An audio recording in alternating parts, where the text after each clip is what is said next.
Welcome back to Histories and Mysteries Uncovered. I hope you're all having a lovely day.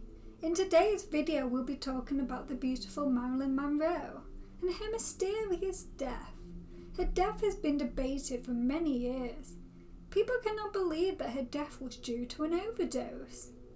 So before we get into this video, grab yourself a big old coffee and let's begin. Viewer discretion is advised as well before we get into the video.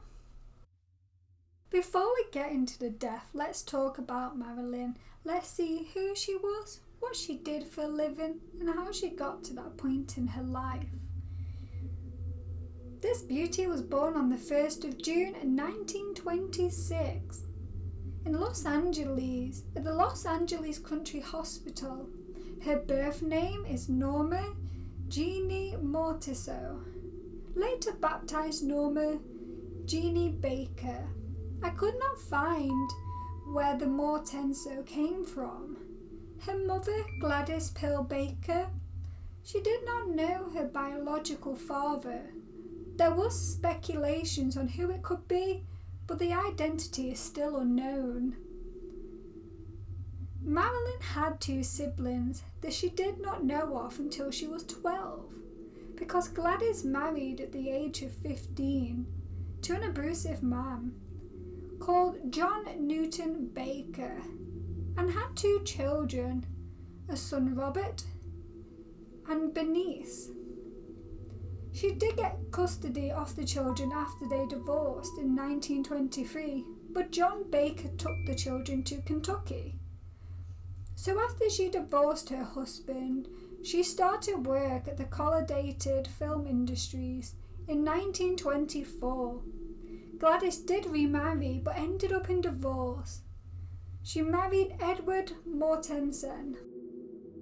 Monroe had a stable and happy childhood. She was placed with the evangelical Christian foster parents named Albert and Ida Bollinger. This was in a rural town called Hawthorne. She stayed with Marylin for the next 6 months until she was forced to move back to Los Angeles to go to work. But she did go back to visit Marylin every weekend. Marylin did move back in with her mother when she was at the age of 7, when she bought a small house in Hollywood.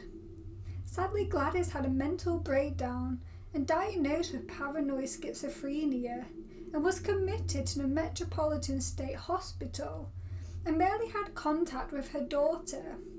Marylin was taken in by her mother's friend called Grace Goddard. Marylin felt abandoned. Her living situation changed for around 16 months. She lived with family called the Atkinsons, but was abused during this time. So she moved back with Grace and stayed with 2 other families, and lastly ended up at the Model Institute Orphanage. They thought the orphanage she would be happier living in a family. I mean, I think every child will love a family, but that's just me. So Grace became her legal guardian in 1936.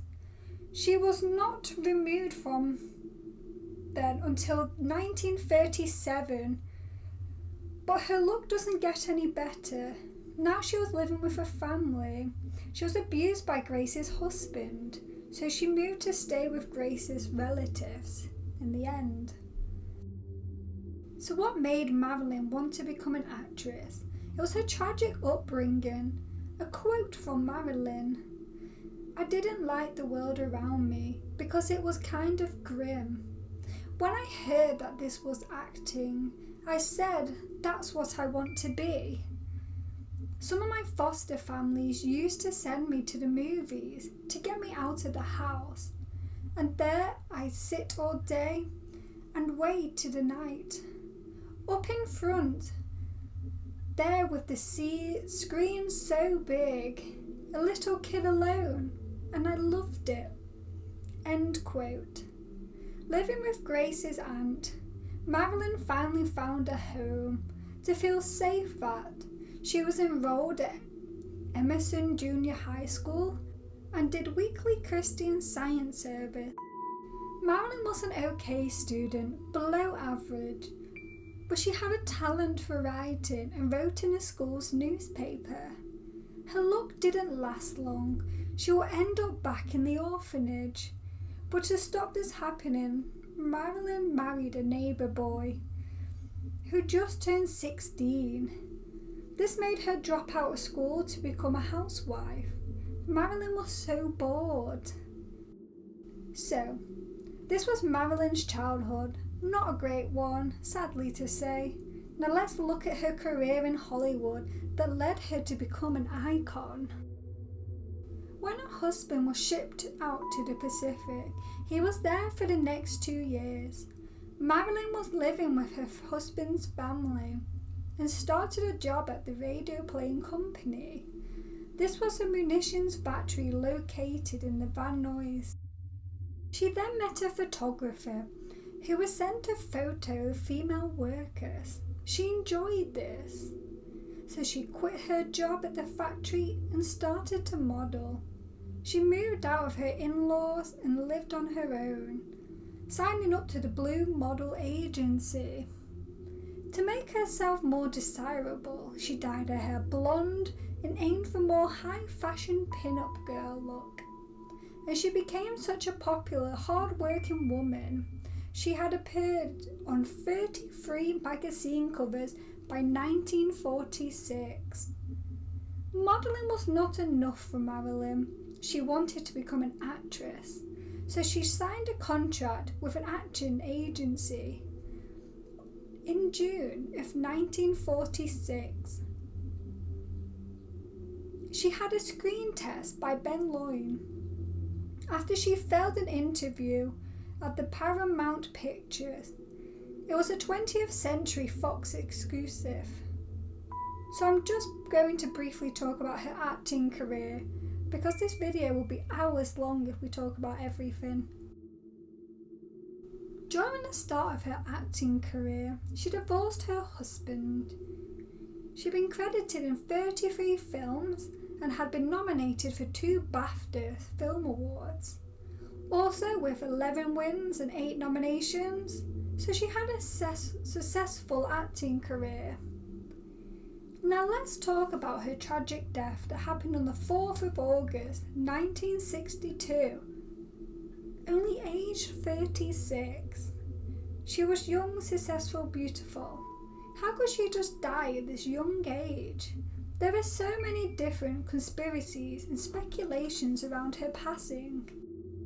Marilyn was found by her housekeeper, Eunice Murray. She was staying at the property that was located at 12305 5th Helena Drive. This was in the Brentwood neighborhood in Los Angeles. Eunice woke up at around 3 a.m. and had a sense that something just did not feel right. She had that gut feeling. When trying to enter Marilyn's room, she noticed that the door was locked and could not enter. Eunice could not get a response from Marilyn. For some reason, Eunice called Marilyn's psychiatrist, which I don't understand. She should have called the police and fire brigade, but I'm guessing she did not want to create a scene if this was nothing, because at this point Eunice did not know Marilyn was dead. So Ralph Greenson arrived and broke down Marilyn's bedroom window to enter the room and found her unresponsive. Ralph then called Marilyn's physician, or a doctor if you're British, who was called Herman Engelberg. He arrived around 3:50. He officially pronounced Marilyn deceased. This was at 4:25 a.m. So 35 minutes after he arrived. I'm not sure if he tried to perform CPR. It does not say. After this, the LAPD was called and notified. So, from the autopsy report, it shows that Marilyn died between 8:30 p.m. and 10:30 p.m. on the day of the 4th of August. It shows she died from acute barbiturate poisoning. If you don't know what this is, a barbiturate is a class drug that are used as a central nervous system depressant. and are effective as an analytics, which is an anti-anxiety, hypnotics for sleep, and anticonvulsant, but sadly are also misused and have addictive potential. I'm guessing she used them for sleeping or anti-anxiety because it does not state that she had any medical conditions that she would need to use them as an anticonvulsant such as epilepsy. In her body she had 8 mg percentage of chloral hydrate and 4.5 mg percentage. In her body she had 8 mg percentage of chloral hydrate and 4.5 mg percentage of pentobarbital in her blood. She also had 13 mg percentage of pentobarbitals in her liver. Empty tablet bottles were found just next to her bed. It was said that she possibly overdosed, but it was ruled out because the dosage established in her body, this was several times the lethal limit. Working together, the coroner's office and the Los Angeles suicide prevention team, they had knowledge on suicide.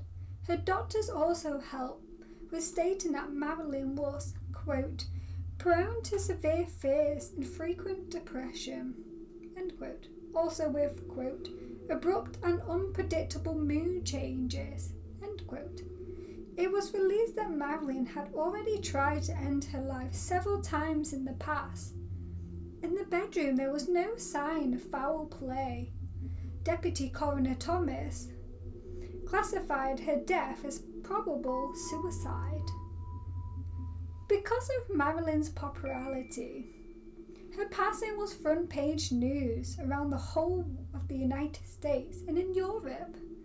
Sadly though, suicide rates in Los Angeles doubled months after she passed.